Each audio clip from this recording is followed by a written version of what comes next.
નમસ્કાર મિત્રો, હું doctor Bharatbhai Sonani, advance laparoscopic અને બેરિયાટ્રિક સર્જન, સુરત.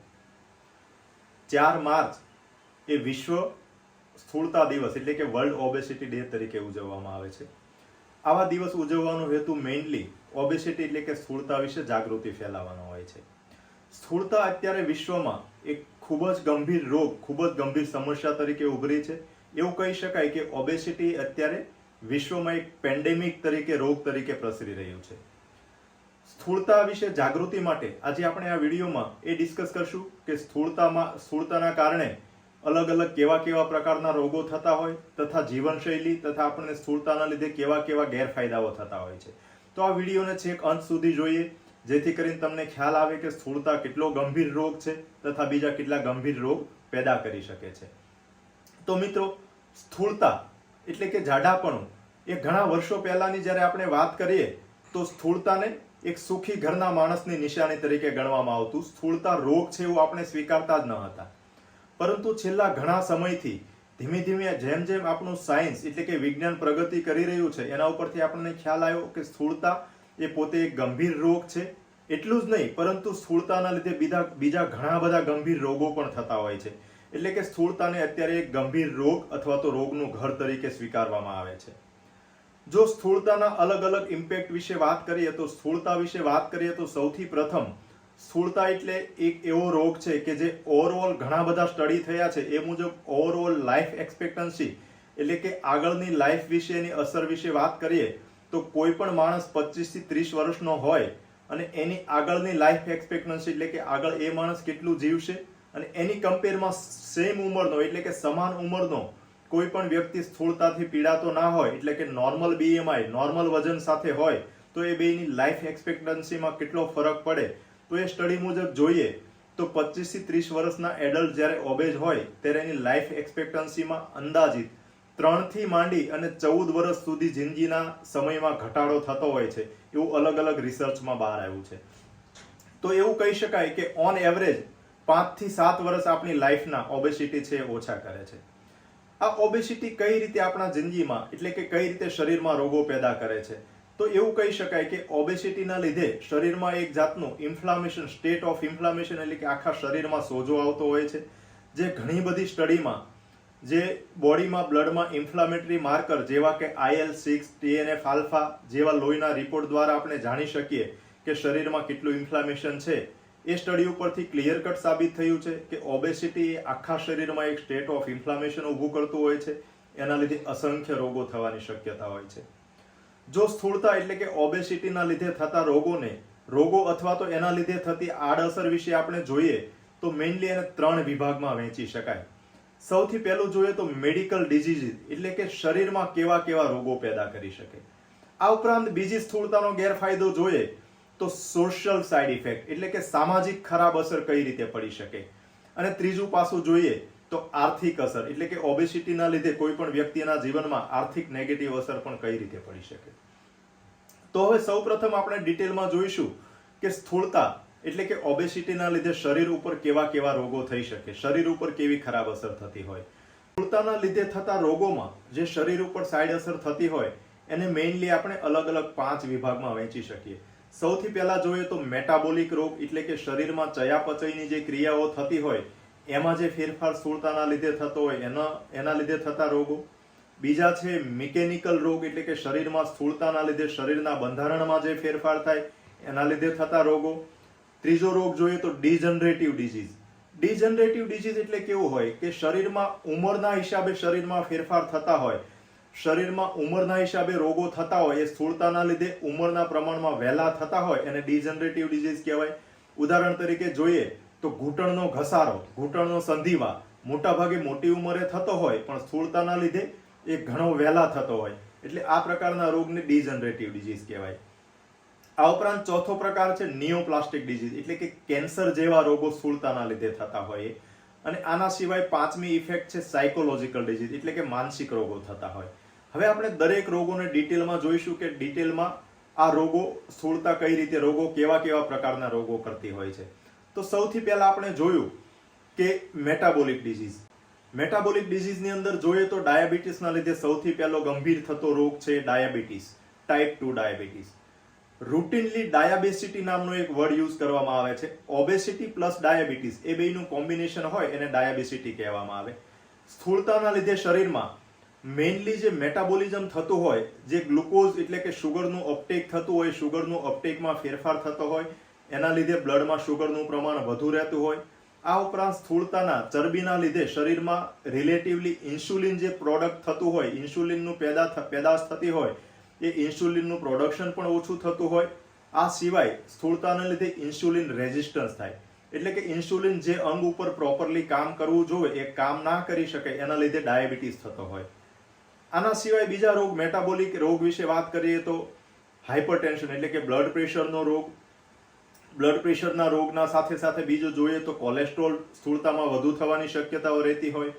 ફેટી લીવર, થાઇરોઇડના રોગો જેવા કે હાઇપોથાઇરોઇડ, ગોલ્ડ બ્લેડર સ્ટોન એટલે કે પિત્તાશયમાં પથરી થવી, પેન્ક્રાઇટાઇટિસ એટલે કે સ્વાદુપિંડમાં સોજો આવવો. આ પ્રકારના રોગો છે, મેટાબોલિક રોગો છે, સ્થૂળતામાં વધુ જોવા મળતા હોય. આ ઉપરાંત પણ બીજા એવા રોગો છે કે જે મેટાબોલિક કારણના લીધે સ્થૂળતામાં વધુ જોવા મળતા હોય, જેમ કે ઓબ્સ્ટ્રક્ટિવ સ્લીપ એપનિયા એટલે કે રાત્રે સૂતી વખતે શ્વાસમાં તકલીફ થવી. ઘણા બધા સ્થૂળતાથી પીડાતા લોકોને રાત્રે સૂતી વખતે બાયપેપ વેન્ટિલેટર રાખીને સૂવું પડતું હોય, કારણ કે જ્યારે ઊંઘમાં દર્દી હોય ત્યારે એને શ્વાસનળીના સંકોચનના લીધે શ્વાસ બરાબર ના લઈ શકે, જેના લીધે હાઇપોવેન્ટિલેશન એટલે કે શ્વાસની ક્રિયા બરાબર ના થતી હોય. આ ઉપરાંત બીજા રોગો જોઈએ તો ઇન્ફર્ટિલિટી એટલે કે બાળક ના થવું, નિસંતાનપણું. આ ઉપરાંત સ્ત્રીઓમાં ઇરેગ્યુલર મેન્સીસ એટલે કે માસિકની અનિયમિતતા તથા પીસીઓડી એટલે કે ઓવરીમાં થતા નાના નાના શિસ્ટના અંડાશયમાં થતા શિસ્ટ એટલે કે અંડાશયમાં પાણીની ગાંઠો થવી, જેને પીસીઓડી કહેવાય. આ પ્રકારના રોગો જોવા મળતા હોય છે. આ ઉપરાંત હાઇપરકોગ્યુબિલિટી એટલે કે લોહી જાડું થાય અને લોહી ગંઠાવાની ક્રિયા વધુ થતી હોય, એના કારણે શરીરના અલગ અલગ ભાગમાં લોહી જામી જવાના કારણે હાર્ટ એટેક આવવો, પેરાલિસિસનો એટેક આવવો, પગની નસોમાં લોહી જામી જવું, આ પ્રકારના ઘણા ગંભીર સમસ્યાઓ થતી હોય. બીજા પ્રકારના રોગ વિશે આપણે વાત કરીએ તો એ બીજા પ્રકારના રોગ હતા મિકેનિકલ ડિઝીઝીસ. મિકેનિકલ ડિઝીઝમાં આપણે જોયું કે એક આપણે રોગ જોયો કે ઓબ્સ્ટ્રક્ટિવ સ્લીપ એપનિયા એટલે કે રાત્રે સૂતી વખતે ઊંઘમાં થતી તકલીફ. સ્થૂળતાના લીધે ગળામાં ચરબીનું પ્રમાણ વધુ હોય, એના લીધે આપણી ટ્રેકિયા એટલે કે શ્વાસનળી છે એની અંદર ખરાબ અસર પડતી હોય. એ શ્વાસનળી ઉપર કમ્પ્રેશન આવતું હોય અને શ્વાસનળીની ઇલાસ્ટિસિટી એ થતી હોય, એના કારણે શ્વાસમાં તકલીફ થતી હોય, જેને ઓબ્સ્ટ્રક્ટિવ સ્લીપ એપનિયા કહેવાય, એટલે કે રાત્રે શ્વાસ લેવામાં તકલીફ થતી હોય. આ ઉપરાંત બીજું જોઈએ તો જીઆરડી એટલે કે હોજરી અને અનાજની નળી વચ્ચેનો વાલ હોય એની કાર્યક્ષમતા ડાઉન થાય, એના લીધે એસિડિટી તથા એસિડ ઉપર છાતીમાં ચડવું જેવા પ્રશ્નો થતા હોય. એના સિવાય આપણે જોયું કે ડીવીટી એટલે કે પગની નસોમાં લોહી જામી જવું, ફેફસાની નસોમાં લોહી જામી જવું, જેને પલ્મોનરી એમ્બોલિઝમ કહેવાય, જે ખૂબ જ ગંભીર રોગ છે, જેનું તાત્કાલિક સારવાર કરવામાં ના આવે તો ઘણીવાર મૃત્યુનું કારણ પણ બનતું હોય છે. આ ઉપરાંત બીજા રોગ જોઈએ તો એસયુઆઈ એટલે કે સ્ટ્રેસ યુરિનરી ઇન્કન્ટિનન્સ, સ્થૂળતાના લીધે ઘણીવાર પેશાબ રોકાઈ ના શકે, એમના પેશાબ થઈ જવો જેવા રોગો પણ થવાની શક્યતાઓ રહેતી હોય. આ ઉપરાંત વેરિકોઝ વેઇન એટલે કે પગની નસો ફૂલી જવી, પગની નસો ફૂલવાના લીધે પગમાં ચાંદા પડવા જેવા રોગો થતા હોય. આના સિવાય બીજા જોઈએ તો ડિક્યુબાઇટસ અલ્સર એટલે કે ઘણીવાર સ્થૂળતાના લીધે પ્રોપર મોબિલિટી નહીં હોય તો શરીરમાં જે એક ભાગમાં સૂતા રહેતા હોય તો પ્રેશરના લીધે એ જગ્યાએ ચાંદા પડી જતા હોય, જેને બેડસોર પણ કહેવામાં આવે. આ ઉપરાંત ફંગલ ઇન્ફેક્શન સ્થૂળતાના લીધે પગના સાથળના ભાગમાં તથા ઘણીવાર પેટનો ભાગ જે કન્ટિન્યુઅસ સામસામે સ્કિન અડેલી રહેતી હોય તો એ ભાગમાં ફંગલ ઇન્ફેક્શન એટલે કે દાદર જેવા રોગો થવાની શક્યતાઓ વધુ રહેતી હોય. આ ઉપરાંત મિકેનિકલ રોગમાં એક્સિડેન્ટલ ઇન્જરી એટલે કે ઘણીવાર નોર્મલ માણસને જ્યારે થોડું ઘણું ઇમ્બેલેન્સ થયું હોય તો એ બેલેન્સ જાળવી શકે શરીર, જ્યારે સ્થૂળ માણસ ઇમ્બેલેન્સના લીધે ઘણીવાર પડી જાય તો મિકેનિકલ ઇન્જરી થવાના ચાન્સીસ પણ પ્રમાણમાં વધુ હોય છે. આ ઉપરાંત આપણે ત્રીજો પ્રકાર જોઈએ સ્થૂળતાના લીધે થતા રોગનો તો છે ડિજનરેટિવ ડિઝીઝ. ડિજનરેટિવ ડિઝીઝ એટલે આપણે આગળ જોયું એમ જે નોર્મલી ઉંમરના હિસાબે મોટી ઉંમરે થતા રોગ હોય એ સ્થૂળતાના કારણે થોડા વહેલા થતા હોય એ ડિજનરેટિવ ડિઝીઝ કહેવાય. એના ઉદાહરણ તરીકે જોઈએ તો કાર્ડિયોવાસ્ક્યુલર ડિઝીઝ.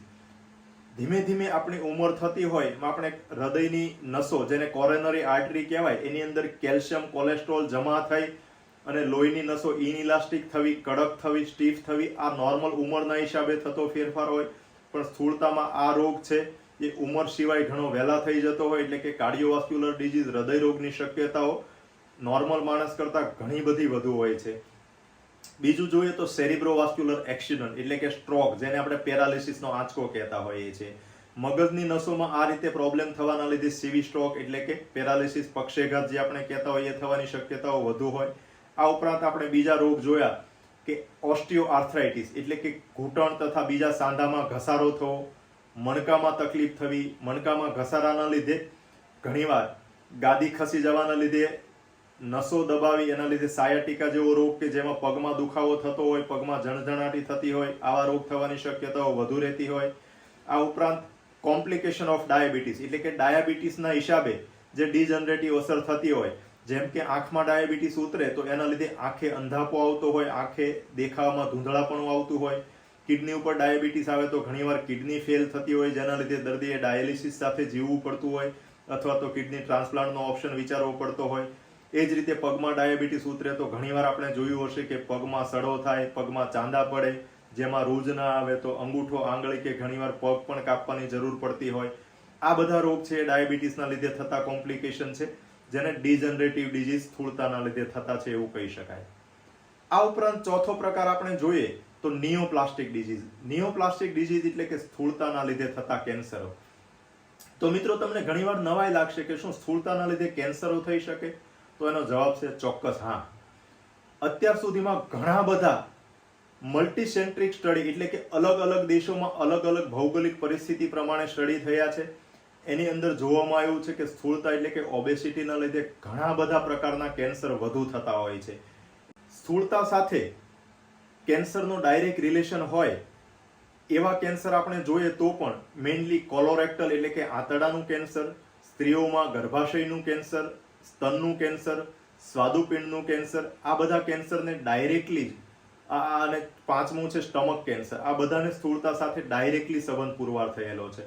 તો આ જે નિયોપ્લાસ્ટિક રોગ એટલે કે કેન્સરજન્ય રોગ છે એ પણ સ્થૂળતામાં થવાની શક્યતાઓ ઘણી બધી વધુ રહેતી હોય છે. આ ઉપરાંત પાંચમો પ્રકાર આપણે જોઈએ તો સાયકોલોજીકલ ડિઝીઝ એટલે કે માનસિક રોગ. માનસિક રોગની અંદર જોઈએ તો સ્થૂળતાના લીધે ઘણીવાર લો સેલ્ફ એસ્ટીમ એટલે કે પોતાની જાત વિશે થોડું અંડર કોન્ફિડન્સ આવો. આ ઉપરાંત લઘુતા ગ્રંથિથી સ્થૂળતાના દર્દીને ઘણીવાર બીજા લોકો એમને આડુંવળું બોલતા હોય એના લીધે લઘુતા ગ્રંથિ આવતી હોય, એના લીધે ડિપ્રેશન, એન્ઝાયટી જેવા અનેક રોગ થતા હોય. અને આપણે જાણીએ છીએ કે ડિપ્રેશન, એન્ઝાયટી એટલે કે ચિંતા એ પોતે પણ બીજા અનેક રોગોનું ઘર છે, એટલે ઇનડાયરેક્ટલી આ રીતે બીજા રોગો પણ પેદા કરતું હોય છે. અને સાયકોલોજી ઘણીવાર ઓબેસિટીના લીધે સાયકોલોજીકલી દર્દી ઘણો ડિસ્ટર્બ રહેતું હોય. તો મિત્રો આ બધા છે એ મેડિકલ ડિઝીઝ છે જે સ્થૂળતાના લીધે થતા હોય છે. આ ઉપરાંત સોશિયલ ઇફેક્ટ એટલે કે સામાજિક અસર જોઈએ તો પણ ઘણીવાર આની ખૂબ જ ઘણી ખરાબ અસર થતી હોય છે. સામાજિક જોઈએ તો ઘણીવાર દર્દી બહાર આ રીતે લો સેલ્ફ એસ્ટીમ અથવા તો ડિપ્રેશનના લીધે સમાજમાં ભળવાનું ટાળતું હોય, કોઈ સામાજિક પ્રસંગમાં કે એમાં જવાનું ટાળતું હોય, એટલે ધીમે ધીમે દર્દી છે એ સ્થૂળ વ્યક્તિ છે એ આઇસોલેશનમાં જતું રહેતું હોય. એટલે સામાજિક પ્રવાહમાંથી છૂટું પડી આઇસોલેશનમાં દર્દી જતું રહેતું હોય.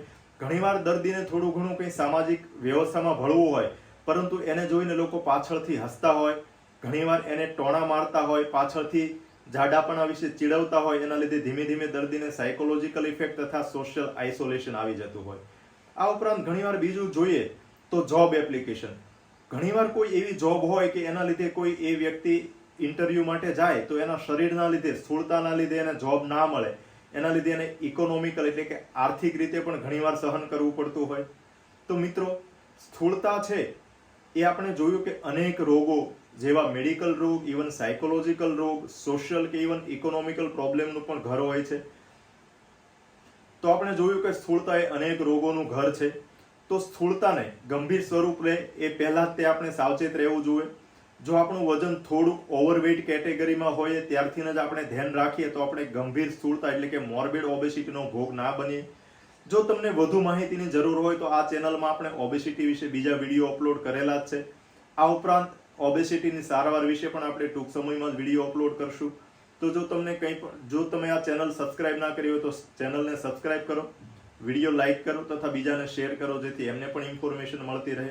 ધન્યવાદ.